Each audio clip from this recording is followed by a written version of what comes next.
स्वागत है दोस्तों। आज के मुख्य समाचार में आज देश और दुनिया से कई अहम और बड़ी खबर आ रही है। बात करेंगे हर खबर पर विस्तार से। 5 राज्यों में चुनाव, 6 अक्टूबर को चुनावी पर्यवेक्षकों की दिल्ली में होगी बड़ी बैठक। एक और बड़ी अपडेट, न्यूज क्लिक के चीनी लिंक पर अमेरिका का बड़ा बयान, बोला कुछ भी कहने की स्थिति में नहीं, मीडिया को मिली आजादी का होसम। माने को और बड़ी अपडेट, 80 सीटों पर कांग्रेस ने तय किए प्रत्याशी, हारी हुई सीटों पर नाथ कानू गोलों का सर्वे मानिए। एक और बड़ी अपडेट, पत्रकार संगठनों ने सर्वोच्च न्यायालय से कहा हम कानून से ऊपर नहीं लेकिन मिले ये सुरक्षा। तो चलिए देख लेते आज की पहली बड़ी खबर। इजराइल और फलस्तीन संघर्ष, सऊदी अरब, यूएई, अमेरिका समेत किस देश ने क्या कहा। दरअसल दोस्तों, इजराइल पर शनिवार को हमास की तरफ से हमले में कम से कम 250 लोगों की मौत हो गई। बता दें, फलस्तीनी संगठन हमास ने शनिवार सुबह इजराइल पर 7000 से ज्यादा रॉकेट दागने का दावा किया था। बता दें कि इजराइल की इमरजेंसी सेवाओं के मुताबिक हमास के हमलों में 500 से ज्यादा लोग घायल हुए।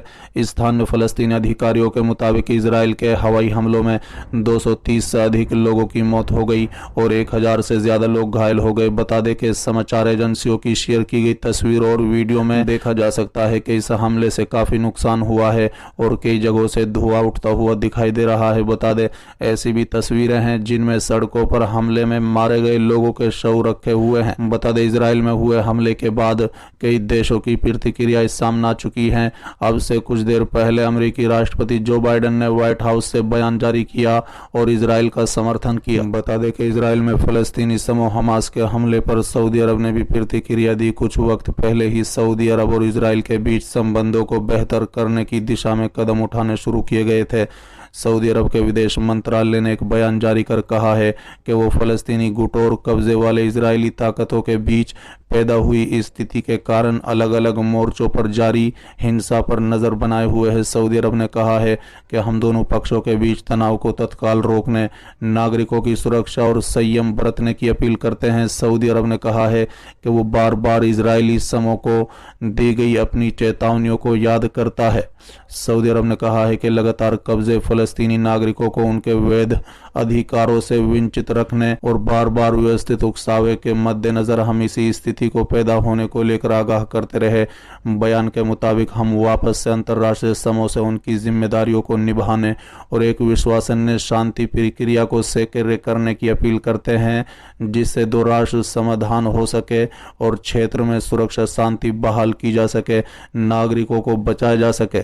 बता दें कि तुर्की के राष्ट्रपति रजब तैयब एर्दोगान ने दोनों ही पक्षों इजराइल और फलस्तीन को समझदारी से काम लेने की अपील की है। बता दें कि एर्दोगान ने कहा है कि हम अपने पड़ोसियों से लेकर अपने क्षेत्र के सभी देशों के साथ बातचीत और कूटनीति के माध्यम से अपनी समस्याओं को हल करने का प्रयास करते हैं। बता दें कि एर्दोगान ने कहा है कि मध्य पूर्व से काकोशस तक और बाल्कन से काला सागर तक के क्षेत्र में जारी खूनी संघर्ष को रोकना हमारे एजेंडे की प्राथमिकता है।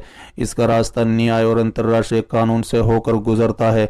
अगस्त 2022 में तुर्की और इजराइल ने 4 साल के गतिरोध के बाद एक दूसरे के साथ राजनयिक रिश्ते बहाल किए थे। बता दें, इसे इजराइल के क्षेत्रीय ताकतों के साथ रिश्ते सुधारने के कदम के रूप में देखा गया था।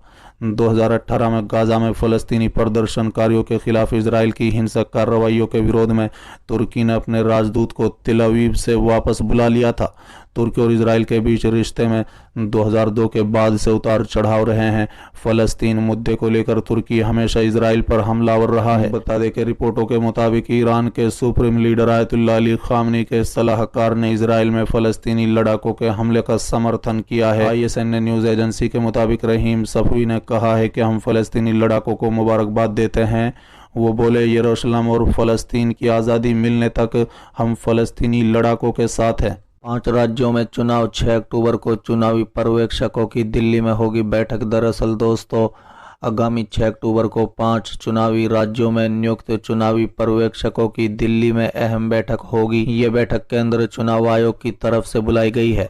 बताया जा रहा है कि बैठक के बाद कभी भी 5 राज्यों के चुनाव की तारीखों की घोषणा हो सकती है। बता दें कि इस साल के अंत तक मध्य प्रदेश, राजस्थान, छत्तीसगढ़, तेलंगाना और मिजोरम में विधानसभा चुनाव होने वाले हैं। इन 5 राज्यों में से भाजपा केवल मध्य प्रदेश में सत्ता में है, जबकि राजस्थान और छत्तीसगढ़ में कांग्रेस के पास बागडोर है। तेलंगाना में भारत राष्ट्र समिति यानी बीआरएस और मिजोरम में मिजो नेशनल फ्रंट सत्ता में है। माना जा रहा है कि निर्वाचन आयोग अक्टूबर के पहले सप्ताह में इन राज्यों के चुनावी कार्यक्रम की घोषणा कर सकता है। तेलंगाना, राजस्थान, छत्तीसगढ़ और राजस्थान की विधानसभाओं का कार्यकाल अगले साल जनवरी में अलग अलग तारीखों पर समाप्त हो रहा है।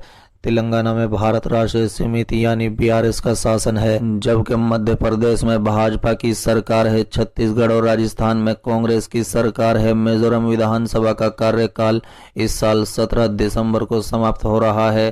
पूर्वोत्तर राज्य में मिजो नेशनल फ्रंट सत्ता में है। चलिए अगली खबर। न्यूज क्लिक के चीनी लिंक पर अमेरिका का बड़ा बयान, बोला कुछ भी कहने की स्थिति में नहीं, मीडिया को मिली आज़ादी का हो सम्मान। दरअसल दोस्तों, न्यूज क्लिक पर भारत सरकार की कार्रवाई के मामले में अमेरिका ने अपनी चुप्पी तोड़ते हुए कहा है कि वो मानता है कि मीडिया को आज़ादी मिलनी चाहिए। ये एक अच्छे लोकतंत्र के लिए बेहद ज़रूरी है। बता दें कि न्यूज़ क्लिक के चीनी लिंक पर अमेरिका के स्टेट डिपार्टमेंट का कहना था कि हम इस बारे में कुछ कहने की स्थिति में नहीं है। स्टेट डिपार्टमेंट के प्रवक्ता ने एक सवाल के जवाब में कहा है कि हमें न्यूज़ क्लिक मामले का पता लगा है। ये भी मालूम पड़ा है कि पीपल्स रिपब्लिक ऑफ चाइना के साथ गठजोड़ के मामले में न्यूज़ पोर्टल के खिलाफ एक्शन लिया गया है, लेकिन हम अभी इस मामले में कुछ भी कहने की स्थिति में नहीं है। हम केवल इतना कह सकते हैं कि केवल भारत नहीं बल्कि सारे विश्व में मीडिया को मिली आज़ादी का सम्मान किया जाने की ज़रूरत है। स्टेट डिपार्टमेंट का कहना था कि मीडिया को मिली आज़ादी का सम्मान ही एक अच्छे लोकतंत्र की पहचान है। बता दें, अमेरिकी अधिकारी वेदांत पटेल ने कहा है कि अमेरिकी सरकार दुनिया भर में जीवंत और स्वतंत्र लोकतंत्र में सोशल मीडिया समेत अन्य मीडिया स्थानों की मजबूत भूमिका भी दृढ़ता से समर्थन करता है। पटेल ने कहा है कि हम इन मामलों पर दुनिया भर के देशों के साथ ही भारत सरकार के साथ अपनी राजनयिक भागीदारी के जरिए चिंताओं को व्यक्त करते हैं। अमेरिका का कहना है कि हमने न केवल भारत सरकार बल्कि अन्य देशों से भी ऑनलाइन और ऑफलाइन दोनों ही मंचों पर अभिव्यक्ति के स्वतंत्र समेत पत्रकारों के मानवाधिकारों का सम्मान करने का आग्रह किया है। द न्यूयॉर्क टाइम्स ने अगस्त में प्रकाशित अपनी एक खबर में दावा किया था कि न्यूज़ क्लिक के चीनी समर्थक प्रचार के लिए एक भारत अमेरिकी से धन प्राप्त हो रहा है। बता दें, दिल्ली पुलिस ने यूपीए के तहत दर्ज मामले में 30 स्थानों पर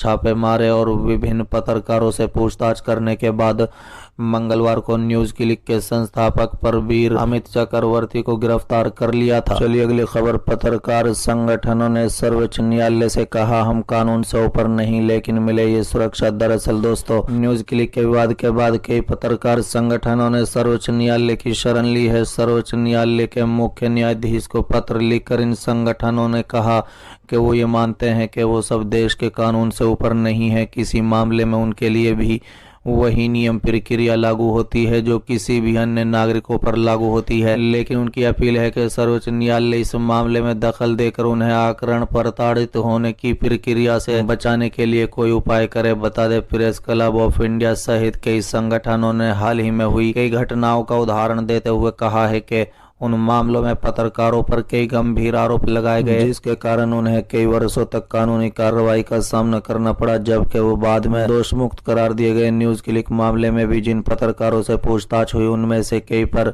यूएपीए की गंभीर धाराओं में केस दर्ज किए गए हैं।